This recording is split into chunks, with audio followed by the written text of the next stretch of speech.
A new Battle Royale game has been announced, and I know what you're thinking. You're probably like, loads of Battle Royale games get announced all of the time. This is just another one of these projects that will probably never even come out. I don't think that's true about this one. This is something that I'm personally super excited about, mostly because of what they've already shown off and because of the people who are involved in it. So this is a game called Off the Grid, and it's made by Gunzilla Games. Now, Gunzilla Games haven't made a game before together, but they have existed for like 2 years. This isn't like some studio just setting up and then releasing some information to try and hire people and get funding and stuff like that. They're getting close to being able to show off a lot about the game, and they've already released a teaser trailer. So I think they're quite far ahead compared to some of the other studios that I won't mention that have been announced over the last year. So the staff who have worked at Gunzilla Games have worked on things like Warface, which isn't my favourite game. I don't think it's that great, but it does have like 140 million people playing it, so they obviously did something right. And then a load of games that I do really love, so games like Hunt Showdown, Crisis, Star Citizen, Drive Club, Watch Dogs, The Division, Gears of War, Metro Exodus, and you can sort of see a bit of a theme in those games, even though they're about wildly different things.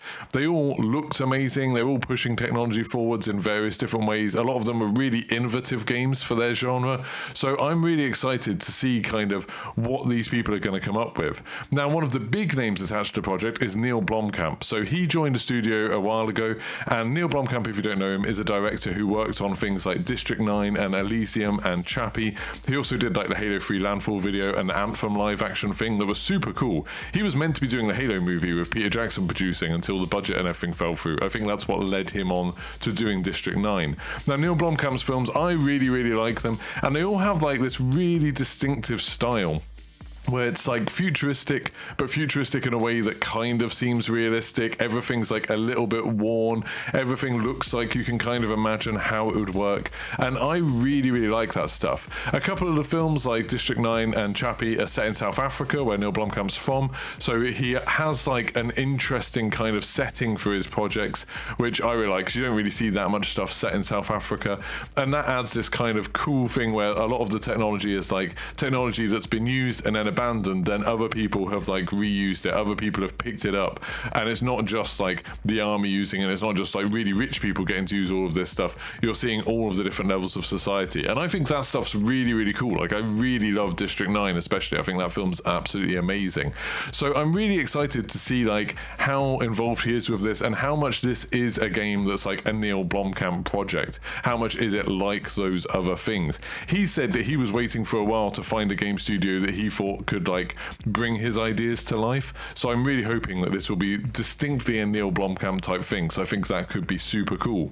So a little bit more about the actual game. It is a third-person Battle Royale game, and I'm a little bit disappointed about that because I'd prefer first-person games. But there's a lot of awesome third-person games. You know, like I'm really enjoying Blood Hunt at the moment, and I'm actually enjoying Fortnite a lot at the moment. So that should be cool. It's an Unreal Engine 5 game, so I'm expecting it to look pretty spectacular. And like I said, a lot of the developers who are working on this game have worked on other games that look spectacular.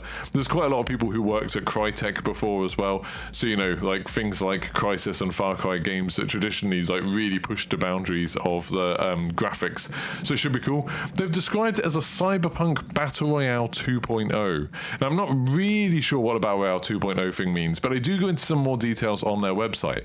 There's going to be 150 players fighting in PvP, so you're still going to get that kind of Battle Royale experience.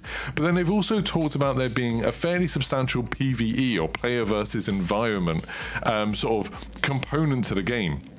So when you drop in, there's going to be story missions taking place on the map in real time. So while the match is going on, you're going to be completing story missions. And this is something that like Fortnite's dabbled with. There's some missions, like weekly missions, where you go in and try and get stuff done while also playing the game. Warzone did it a little bit with like the intel missions, where I know it was just simple, you were just going to pick stuff up, but it was still kind of fun going and trying getting stuff done while the game's going on. And now they've said that the player actions are going to affect how the story, and therefore other people's gameplay unfolds. So I'm not sure if that means there's going to be like stuff on the map that you can affect, or maybe you're going to change what kind of like NPC enemies are spawning or things like that. I'm not really sure what it means, but it sounds interesting. They've said, and this is a direct quote from Neill Blomkamp, "With Off the Grid, our ambition is not only to create the Battle Royale 2.0 by adding deep player progression, but to build an evolving world designed to take on a life of its own, changing in unexpected ways each time a player rejoins the game."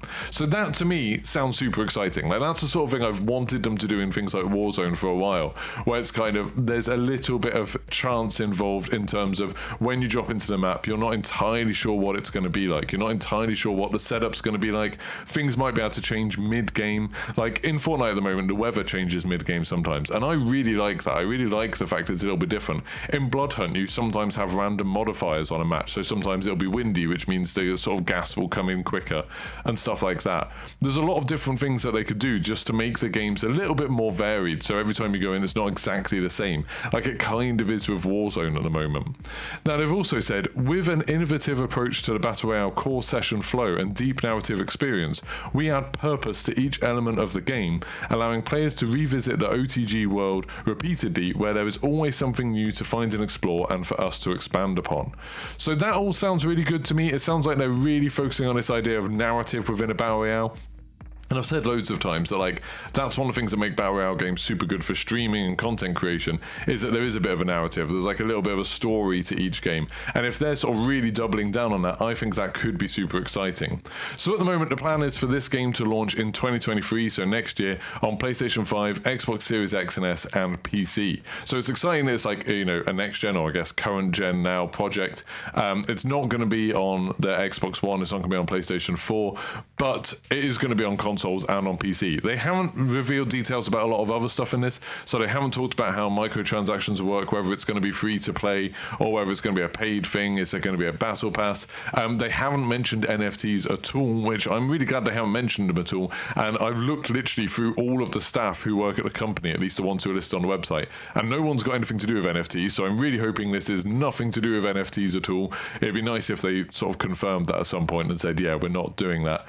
And obviously there's loads of things that they haven't talked about either yet, like gameplay or anything like that, but they have said they're going to show off more over the coming months. So they've got this teaser trailer showing, which you don't really see that much. You see a guy sort of walking up towards some kind of like cyberpunk city. He seems like he's walking out of a jungle, and he's got a gun and he's got this kind of blade type thing, and that's fairly reminiscent of the sort of types of fighting that you saw in films like Elysium and Chappie. Elysium especially, there was a lot of that kind of using futuristic guns and then also using blades, and there being sort of melee combat and stuff like that.